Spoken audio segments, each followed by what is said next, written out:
साधु जी सीताराम, साधु जी सीताराम, जय जोहार। जय जोहार। कैसे हो? हैं? बढ़िया हो? रहना ही पड़ेगा और कर भी क्या सकते हो? बढ़िया रहना ही पड़ेगा, ना भी हो तो रहना पड़ेगा। हम लोग कर भी क्या सकते हैं? तो धन्य भाग हमारे जो इस जंगल में भी राम नाम का मंगल हो रहा है। अच्छा, संयोग देखो कितना अच्छा है। जहां बैठे हैं बनवासी, और राम जी भी 14 साल के लिए बने थे बनवासी। अब कितनी अच्छी बात। बनवासी मतलब यहां के मूल निवासी, और राम जी भी बने थे बनवासी।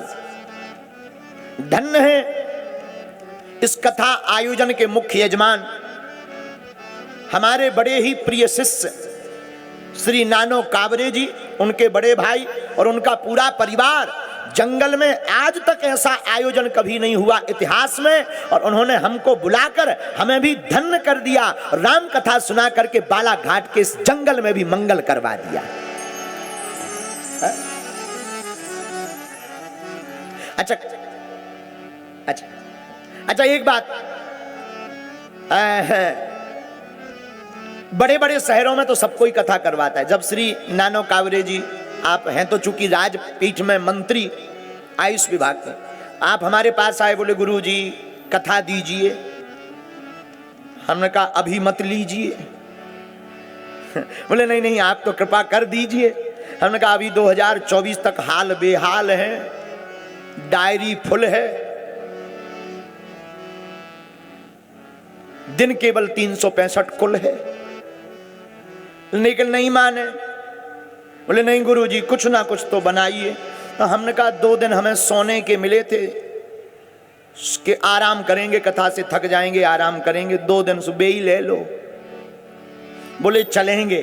वही 23 और 24 तारीख थी। तो आज हमें पछतावा हो रहा है कि काश 5 दिन का आयोजन यहां पर रखा जाता।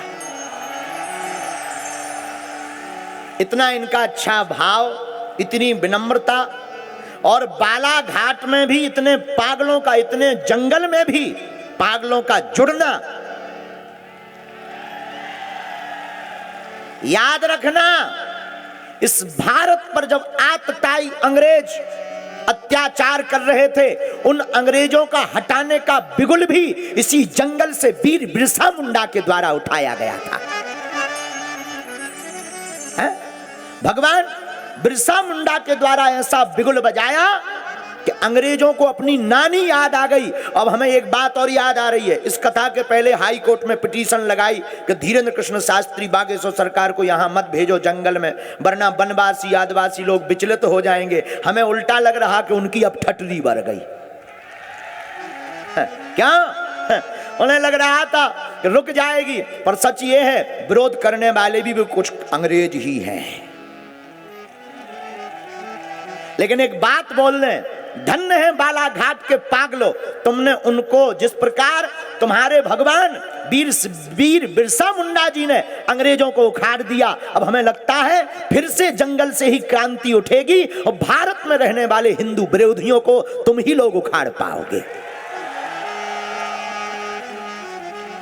क्योंकि वनों में, जंगलों में बड़े बड़े अत्याचारी हमारे भोले भाले जनजातीय जो मूल निवासी हैं, जो भोले भाले लोग हैं, उनको तरह तरह का हली उल्लाह दिखाकर, उनको तरह तरह का प्रलोभन देकर सनातन धर्म से दूसरे पंथ की ओर ले जाते हैं। हमसे लोगों ने पूछा कि आप इतना रिस्क क्यों लेते हो? हमने कहा क्षमा करना, हम रिस्क नहीं लेते, हमारे दिल में हिंदुओं के प्रति उदार है कि हमारा हिंदू भटके ना। और हम वन में इसीलिए कथा करने नहीं आए हैं, कथाओं की तो तारीख नहीं, लेकिन हम वन में सिर्फ आप लोगों के पास, क्योंकि हमें आप लोगों में अपने भगवान राम की छवि दिखाई पड़ती है।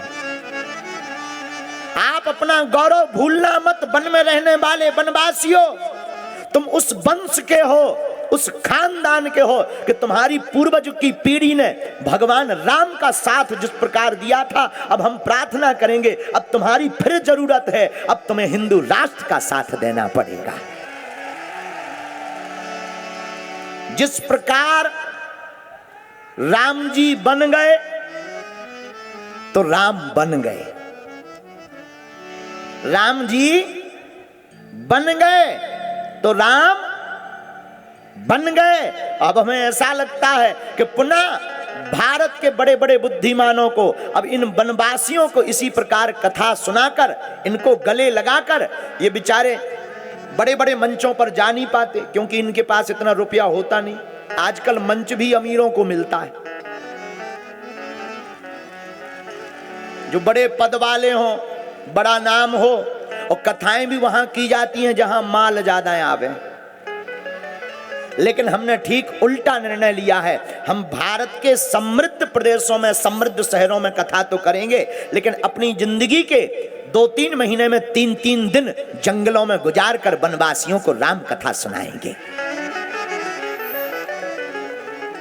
और ऊ की ठटरी बरे, ऊ जौनू अदालत में गौ तो धन्य है भारत के जज साहब, हाई कोर्ट मध्य प्रदेश जबलपुर के जज साहब, और न्यायपीठ धन्य है जिन्होंने 2 टूक जवाब देकर के उनको चुप करा दिया। लेकिन उसकी ठटरी बरे जो कह रहा हो तो के बागेश्वर महाराज आएंगे तो संस्कार बिगड़ जाएंगे। अच्छा आप बताओ, राम कथा से संस्कार बिगड़त हैं कि बनत? आप लोग बताओ, मिशनरियों के आने से संस्कार बनते हैं कि बिगड़ते? बिगड़ते हैं। और हमारे आने से बिगड़ते हैं क्या? राम कथा से बिगड़ते हैं क्या? अब तुम समझ जाओ कि वे की के साथी हैं। आप अपने से निर्णय लगाओ, लेकिन हम अपना प्रण कभी नहीं छोड़ेंगे। हम बहुत गौरवान्वित हैं कि हमको बालाघाट की इस पुनीत धरती पर 2 दिवसीय वनवासी राम कथा सुनाने का मौका मिल रहा है। हम तो कुछ नहीं जानते, जो भगवान श्री सीताराम जी की कृपा। बगल में ही श्री बड़े देव भगवान का स्थान है, पीछे भगवती माई का स्थान है। उनकी जो हमें प्रेरणा लगेगी हम 2 दिन तक चरित्र सुनाएंगे, और माता सबरी के ऊपर 2 दिन कथा करेंगे। उसी चरित्र को हम लोग गुनगुनाएंगे। अच्छा संयोग देखिए, जहां कथा हो रही इसे कहते वन, जंगल। जंगल कहते, जंगल में राम कथा से हो रहा है, क्या हो रहा है? मंगल। लेकिन संयोग देखना, राम जी का जो नाम है वो भी मंगल भवन है। मंगल भवन अमंगलहारी है? राम जी का नाम क्या है? मंगल भवन अमंगलहारी, मंगल भवन अमंगलहारी।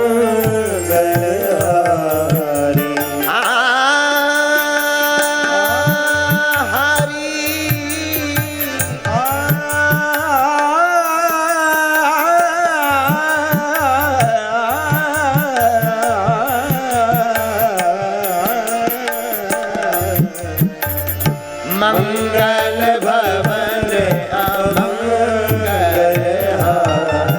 भैया गाओ। मंगल भवन अमंगलहारी।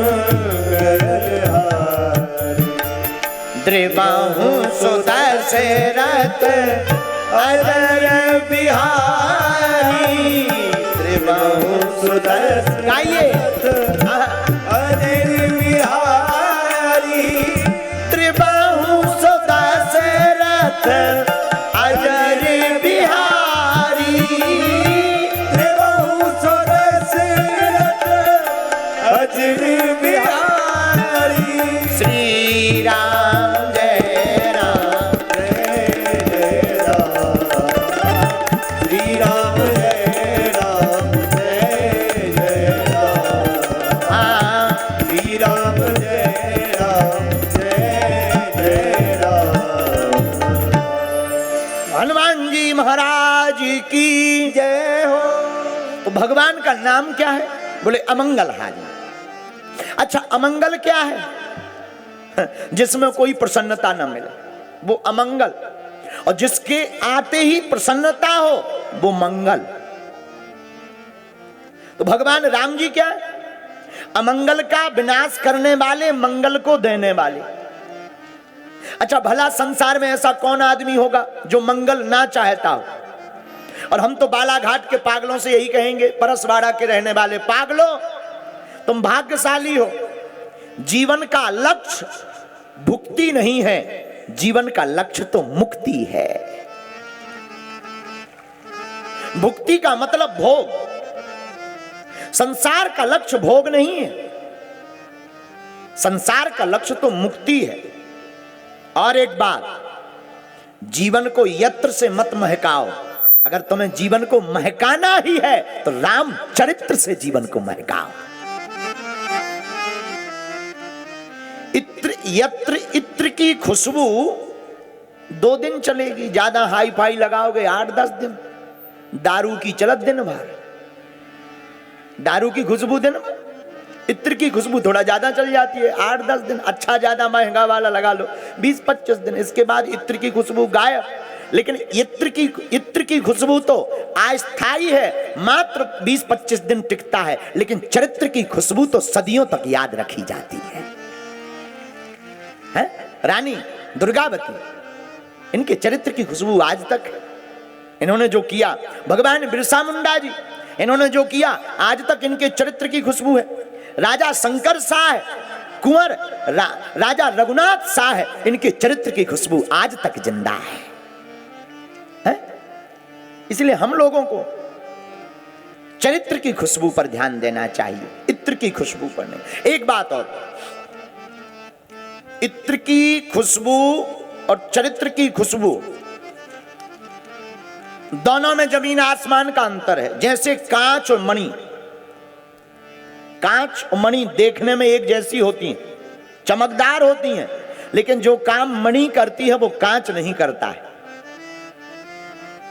उसी प्रकार इत्र और चरित्र दोनों में जमीन आसमान का अंतर है। लेकिन ध्यान रखें, क्षमा करना, हम लोग इत्र और चित्र पर ध्यान देते हैं, चरित्र को ढीला कर देते हैं। भगवान इत्र और चित्र नहीं, भगवान चरित्र देख करके कृपा करते हैं।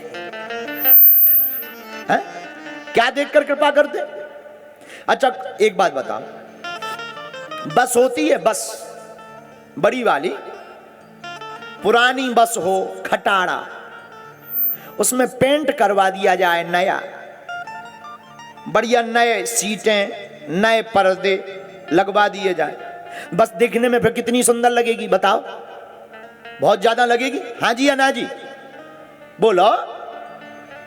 लेकिन जब स्टार्ट करेंगे तब अपने आप पता लग जाएगा कि यार दिखने भर में सुंदर है, बाकी खटारा है।